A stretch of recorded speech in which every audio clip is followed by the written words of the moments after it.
this video I'm going to show you how to mic a snare, top and bottom, and the effects of polarity. Polarity occurs when miking a snare, top and bottom.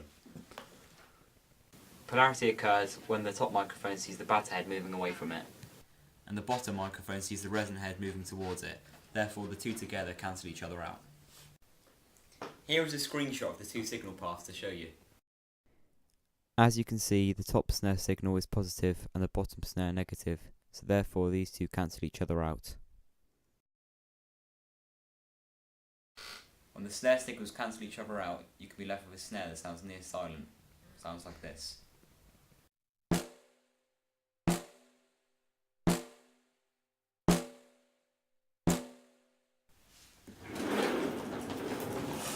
To avoid this issue, you can use the button on the mixing desk, called the polarity button, or the phase button.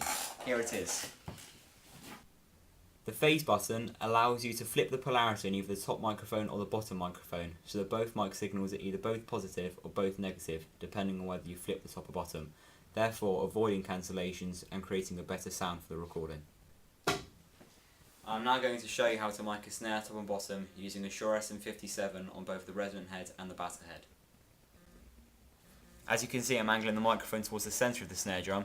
It's about a finger width away from the head, and this is so you can pick up the initial crack of the snare after the stick hits it, and so you don't pick up the ring from the side of the drum. I'm going to put the bottom microphone towards the centre of the resonant head to pick up the crackle of the snare after it's been hit. I'm going to put a finger width away because that's what the top one was, and they have to be equidistant.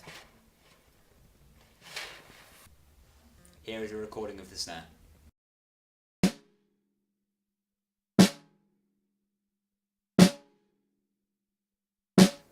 You could use a Shure SM57 time and time again, but there are a variety of microphones out there that you can use.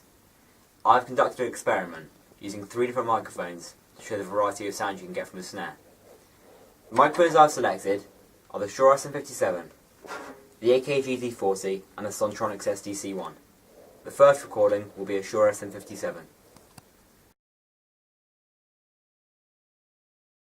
The Shure SM57 is a dynamic microphone with a cardioid pickup pattern.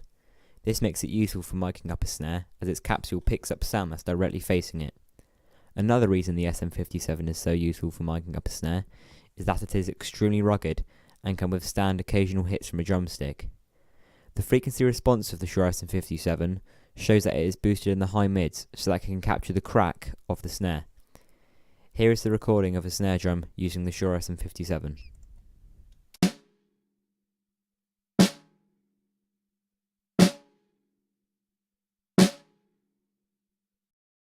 The second mic is an AKG D40. The AKG D40 is a dynamic microphone and it has a cardioid pickup pattern. It is also rugged like the Shure SM57. This mic is a clip-on mic, but also has the option of being attached to a stand. I'm going to attach it to a stand because it allows the microphone to be positioned easier.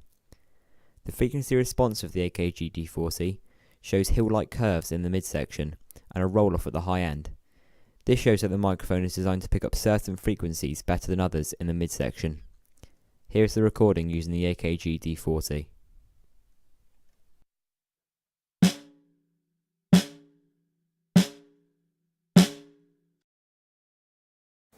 The final mic is the Sontronics SDC1.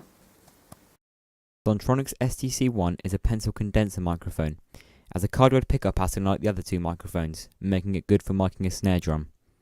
As a filter that can be set to 0, 75 and 150 Hz. It also has a pad that can be set to 0, -10 and -20 dB.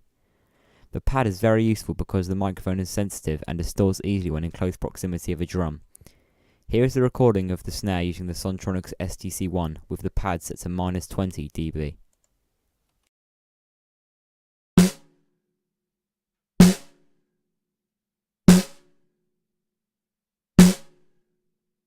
As you could hear, all 3 microphones had their own unique tone, and all 3 recordings sounded different.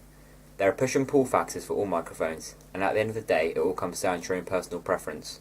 This video has instructed you on how to mic a snare, and different equipment you may use, but it's your choice of microphone and where you put the mic which make your recording unique and personal to you.